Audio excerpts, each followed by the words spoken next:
Hello, hello, hello, dreamers. Perla here. As always, thank you for your love and support.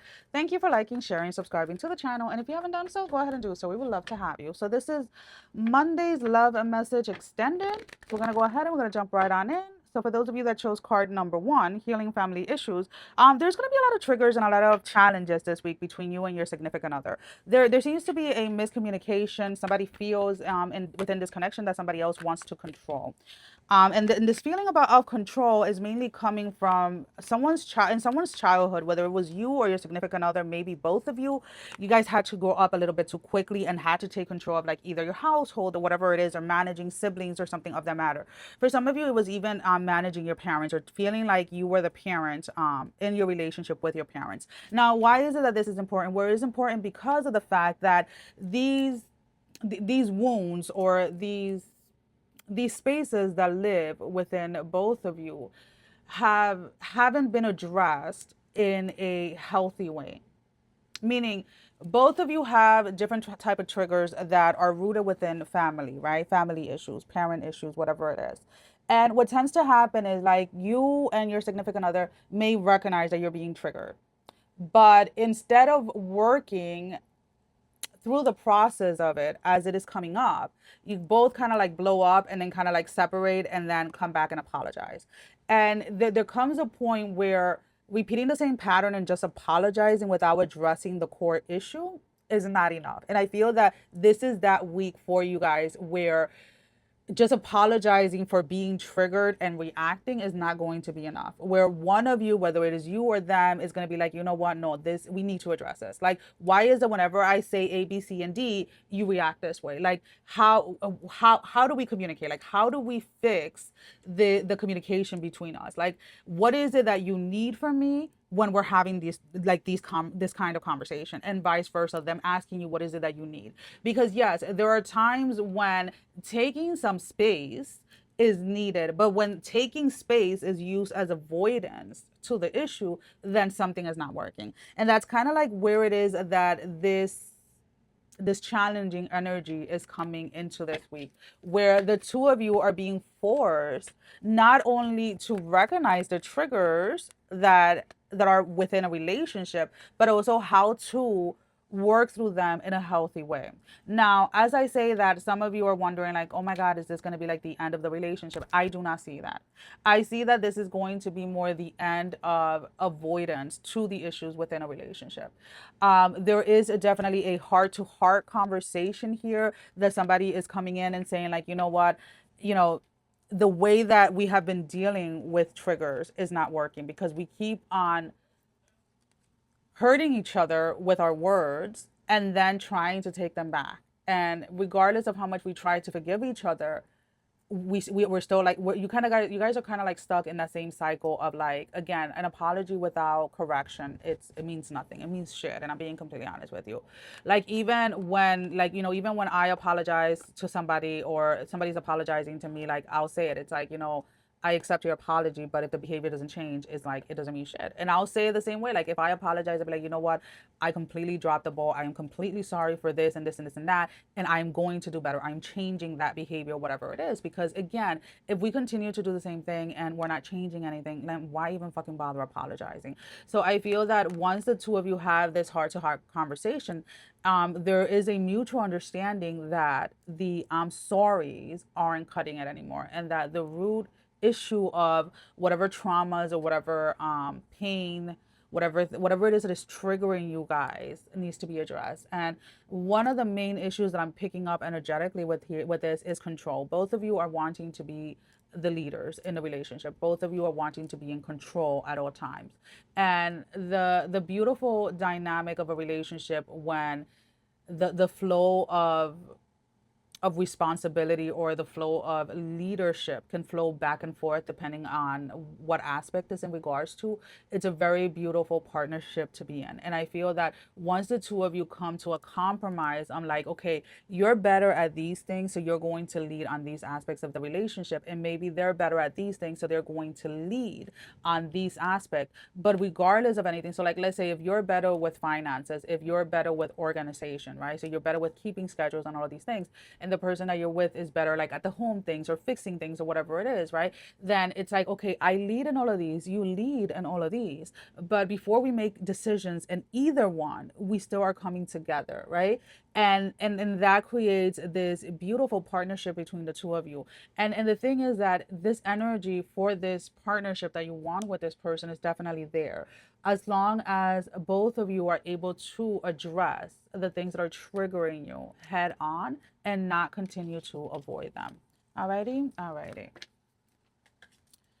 For those of you that chose card number 2, unrequited love. I mean, do I really have to pull out cards for this? Because I kind of like feel like this is pretty much self-explanatory, right? You are in a relationship where you're the one coming in 100%, or you're the one giving in more than the other person. Now, whether it is that you're providing more financially, emotionally, physically, mentally, maybe you're providing more in all of it. Maybe they're providing financially, but you're doing everything else. There is this sense of somebody very much feeling like they're taken for granted. Somebody wanting to feel safe within a connection, whether it is that your significant other, hangs out more with their friends than they do you. There's something here where the exchange or the relationship feels very much unbalanced. This may be somebody that you tell them constantly, like, hey, let's plan dates, let's do this, let's do that, and they're always too tired, they never have time. But if their girlfriend calls them and it's like, oh, hey, let's go have a girls drink, they can go ahead and have a girls drink. Or if their buddy calls them, oh, let's go watch this game, they can go ahead and watch this game. It is irrelevant whether you are male or female. It is still the same share, right? You're dealing with somebody that is not prioritizing, and it's not about prioritizing you personally, it's about prioritizing the commitment to the relationship that they have with you, which also falls with you, right? And it's about understanding the different types of dynamic. When somebody wants you in their life, or when somebody wants you to be a part of their life, they're going to show you. Talk is cheap, talk is shit, and that's just a reality of it. This person is very good at this, at the talking, the sweet talking, manipulation through talking, but they suck really badly at showing up. They suck at following through. This is somebody that is very much about like broken promises. This is somebody that always has an excuse and never takes any type of accountability. Now, my question to you, my love, is, why are you still holding on? Now, I know that this channel is called PERLA'S Dreams, and we love dreaming, right? You guys are dreamers. You guys want to follow your dreams. You guys want to get everything that you guys want in life. But this does not seem like a dream. This seems like a fucking nightmare. Dealing with this type of energy, whether it is romantic, because I am picking it up romantic, but you can also have this type of dynamic in platonic relationships. Now, why is it that you are still settling for this? You need to stop focusing on this person's potential, because I keep on seeing like, oh, it's either the potential or the amount of time that you have invested in this person or in this connection. And it's like, well, if they haven't changed at this point, they're not going to, my love. And I know that this part is going to sting, but maybe you're just not their person. And it's the reality of it. The reality of it. You're just not the person that they want to do these things for. You're somebody that is comfortable, and you're somebody that has allowed them to show up a certain way. So because you allow them to give you the bare minimum at the beginning, then you're not going to get any more at this point. And I feel like you already know that, and you're looking for validation, or you're looking for confirmation, is really what I should say, that you should walk away from this. And to be honest with you, 100 people can tell you the same thing. And I feel like you've heard it from friends, you've heard it from coworkers, you've heard it from family members that you should walk away from this. But in all reality, until you are not ready to fully walk away, there's nothing that anybody can say. So if the only confirmation that you can take from this video is like, yeah, you're not crazy. Yes, this is a one-sided relationship. Yes, you deserve better. And yes, it is okay for you to take your time to walk away from this if you feel that at this moment you can't, for whatever the reason, right? There is no judgment here. But I would highly recommend sitting in silence, whether meditation, prayer, whatever it is that works for you, and ask not just for the clarity on how to move forward or how to move away from this relationship, but also the discernment of when the timing is right, and how to do it in a way that is not going to allow you to come back or to repeat the cycle. Because for a lot of you, this is probably like the seventh, eighth time that you've taken this person back, or that you've given this relationship a chance. So this could be like the 7th or 8th time that you've brought up divorce, or that you've brought up separation, but you've never followed through with it. If you guys haven't actually like separated. But it is time. It is time for you to allow yourself to put yourself first, my love. Alrighty.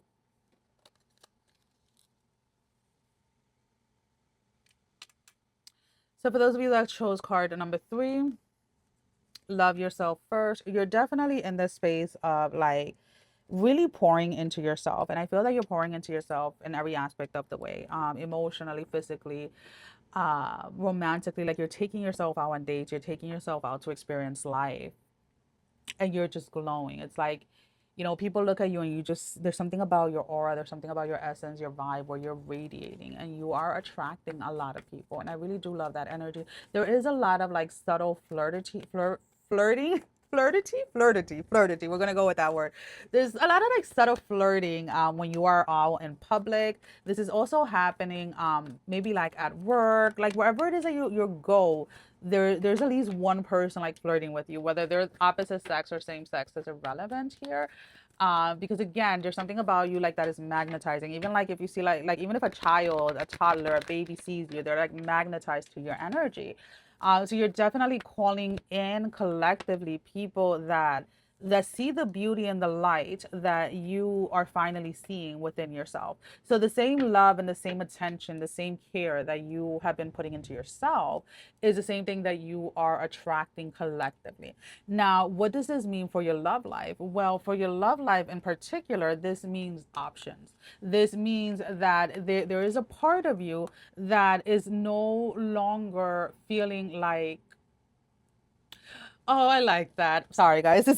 It just heard like so clear. It's like you're no longer just an option. You are the one taking options. So there is a sense where you may have been in situationships in the past where you were options. Situationships in the past where people put you in third-party situations, where people didn't show up the way that they were supposed to, or the way that they said they were. And now that you again have taken this time to pour into you, now you're the one that has options. Now you have people like kind of like lined up waiting to like pick me type of energy. You have done a lot of, and I want to take this moment to really celebrate and congratulate you on the work that you have done within yourself. And the reason why I say that is because I am picking up from the past this energy of a connection or a relationship that left you feeling like you were broken, that left you feeling like doubting yourself, had you questioning like your own confidence, your own self-worth, and etc. And you had to kind of like dig yourself out of that hole. You had to do a lot of work around confidence and around self-love and self-worth.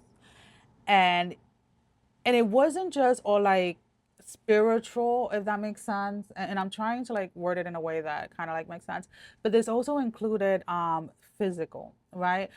And when I say that, guys, like, let's be open-minded here. I'm not saying that you lost like a ton of weight or anything like that. I'm not saying that only skinny people are this and this and that. No, I'm talking about like taking care of yourself in a way that you became more aware of how and what you were feeding yourself, right? And you became aware of like movement or the lack of it, right? What was it that your body needed in order to function at its best ability, right? And finding that balance that worked exactly for you. So to see all the work that you poured into yourself, now allowing what it is that you're looking for in a relationship to come and find you. I don't know. There's something coming. I keep on hearing like there's something coming. Like, and like for some of you, you're going to be meeting somebody as early as 3 to 6 weeks, and for others of you, it's like a 3 to 6 month period. Let's go ahead and let's look at this timeline for the 3 to 6 weeks. 3 to 6 week timeline.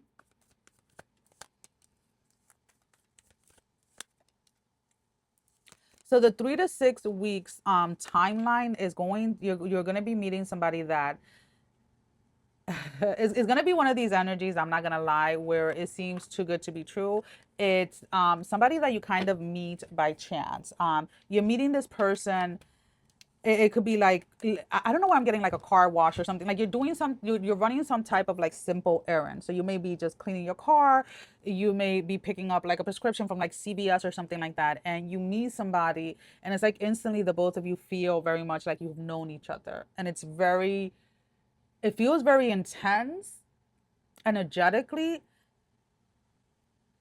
It's almost kind of like I'm getting like the chills, like, you know, when you get the chills with like with certain things, like that's kind of like what I'm picking up here. and and it's weird because I don't see them hesitating. Like they go right up to you and like introduce themselves to you, which to you it's kind of like, what the fuck, like that's never happened type of shit. But I really do like the way that this unfolds. For those of you that this is a 3 to 6 month mark, I feel that you're meeting somebody through like somebody else. You're meeting somebody through like friendships or through like a group or like a group event. This is something that is not isolated. This is something that again it's happening like in a group environment. There's something about like your shields being up when you are out in public by yourself, and when you are around other people you allow, like when you are around friends or things like that, you allow your shield to come down. So this is why for those of you that you're meeting somebody within the next 3 to 6 months, it's happening in a group setting or like a party or something of that matter, or like through like a dinner or something like that with friends, is because you still have your guards up a little. And I don't think that this is something that you're necessarily aware of, that energetically we can put up boundaries that very much do not allow other people to approach us. And that is not always a bad thing. It is just about learning how to navigate those energetic spaces so that you're not blocking the things that you want to come in. I hope that makes sense.